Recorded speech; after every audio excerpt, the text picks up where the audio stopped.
जी, स्वागत है आपका अपने YouTube चैनल अविनाश की पाठशाला में। आपने थंबनेल में देखा होगा कि रस खान की सवैया हम पढ़ने जा रहे हैं। वही रस खान जिन्होंने अपने रचना से रस की खान बना दिया। सैयद इब्राहिम जो मुसलमान थे मगर कृष्ण के प्रेम में इतने लीन हुए कि रचनाएं लिख डाली और ब्रज से इतना उन्होंने प्रेम किया कि कह ही नहीं सकते हैं। तो आइए देर न करते हुए उनकी रचनाएं समझते हैं और देखते हैं क्या लिखे हैं वो। कह रहे हैं कि मनुष्य हो तो वही रसखानी बसो ब्रज गोकुल गांव के ग्वारन, जो पशु हो तो कहा बस मेरो चरो नित नंद की धेनु मझारन, पाहन हो तो वही गिर को जो धर्यो छत पुरंदर धारन, जो खग हो तो बसेरो करो मिलिकलिंद कल कदम्ब की डारन। देखिए यश खान जी कहते हैं प्रभु से, हे प्रभु अगर मेरे अगले जन्म फिर मनुष्य का हो तो, हे प्रभु मेरा अगर अगला जन्म मनुष्य का हो तो मैं ब्रज और गोकुल के ग्वालाओं के साथ रहना चाहता हूँ। हे प्रभु यदि मेरा अगला जन्म मनुष्य का हो तो मैं ब्रज और गोकुल के ग्वालाओं के साथ रहना चाहता हूँ। फिर कह रहे कि हे प्रभु यदि अगला जन्म मेरा पशु का हो तो, पशु हो तो कहा बस मेरो, हे प्रभु यदि मेरा अगला जन्म पशु का हो तो मेरे बस में कुछ नहीं होगा, मेरे बस में कुछ नहीं होगा। फिर भी मैं चाहूंगा कि नंद की धेनु गाय, नंद की गाय के साथ में रहूं, नंद की गाय के साथ में रहूं। फिर कह रहे हैं पाहन हो तो वही गिरी को, जो धर्यो कर छत पुरंदर धारण। पाहन का मतलब पत्थर होता है, गिरी का मतलब पर्वत होता है, पुरंदर का मतलब इंद्र होता है। कह रहे हैं हे प्रभु यदि मेरा अगला जन्म पत्थर का हो तो, हे प्रभु मेरा अगर अगला जन्म पत्थर का हो तो मैं उसी पर्वत का पत्थर बनूं, मैं उसी पर्वत का पत्थर बनूं जिसे इंद्र के द्वारा भयंकर वर्षा करने पर, जिसे इंद्र के द्वारा भयंकर वर्षा करने पर श्री कृष्ण ने गोवर्धन पर्वत बनाकर उठा लिया था।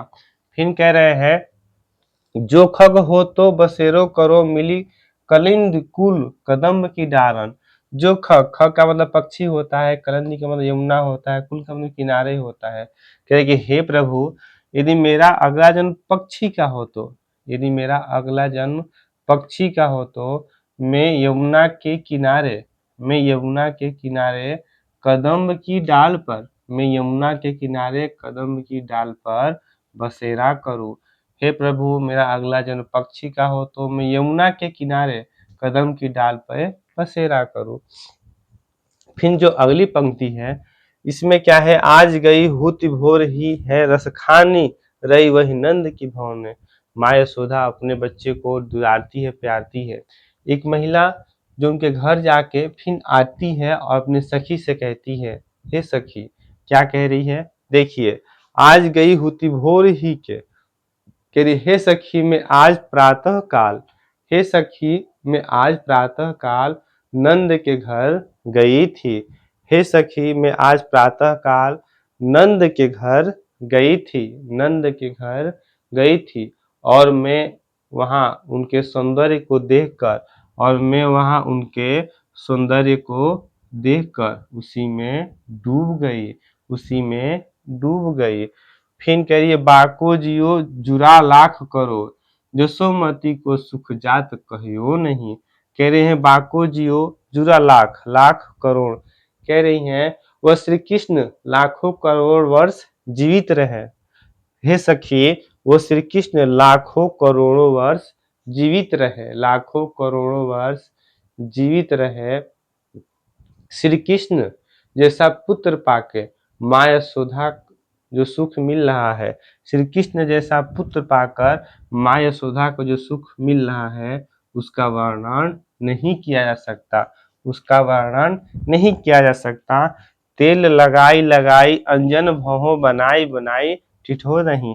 तेल लगाई लगाई अंजन, अंजन का मतलब काजल होता है।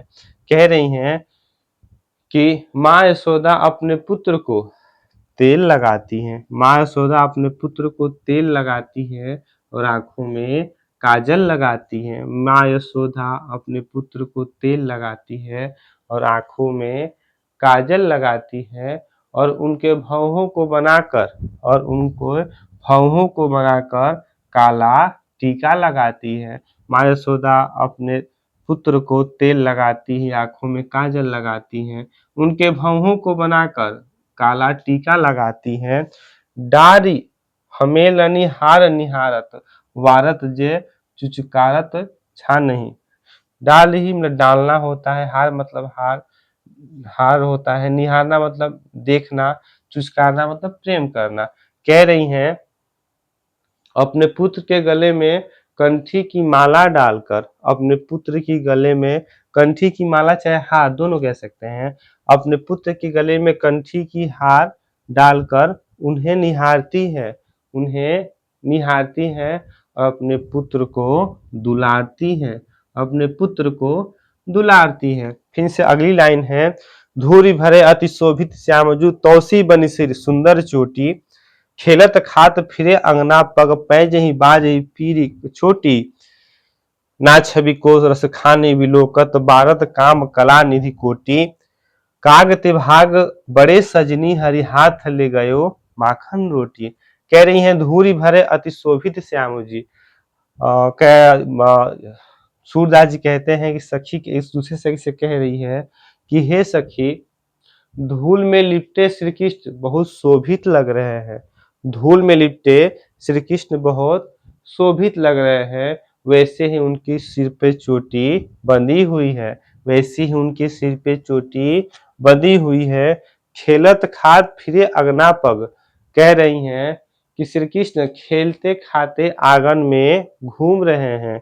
श्री कृष्ण खेलते खाते आंगन में घूम रहे हैं और उनके पैर में पायल बज रही है, उनके पैर में पायल बज रही है और पीले रंग की लंगोट पहने हुए हैं। श्री कृष्ण खेलते खाते आंगन में घूम रहे हैं, उनके पैर में पायल बज रही है और पीले रंग की लंगोट पहने हुए हैं, पीले रंग की लंगोट पहने हुए हैं। बाज छवि को रसखान बिलोकत बारत काम कला निधि कोटि। कह रही है बाज छवि को रसखान जी बालक श्री कृष्ण के इस रूप को देखकर, रसखान जी कहते हैं कि बालक श्री कृष्ण के इस रूप को देखकर, बालक श्री कृष्ण के इस रूप को देखकर कामदेव ने अपने करोड़ों कला को उन पर निछावर कर दिया है। कामदेव ने अपने करोड़ों कला को उन पे निछावर कर दिया है। काग के भाग बड़े सजनी हरि हाथ ले गयो माखन रोटी। कह रही हैं हे सखी वह कौवा बहुत बड़ा भाग्यशाली होगा। हे सखी वह कौवा बहुत बड़ा भाग्यशाली होगा जो श्री कृष्ण के हाथ से माखन रोटी छीन कर ले गया, तो श्री कृष्ण के हाथ से माखन रोटी छीन कर ले गया। अगर ये व्याख्या आपको समझ में आई हो तो चैनल को सब्सक्राइब करिए, लाइक करिए और शेयर करिए, क्योंकि अच्छे हित में एक अच्छी शिक्षा जन जन में पहुंच सके। अब मिलते हैं दूसरे भाग के दूसरे वीडियो में। धन्यवाद।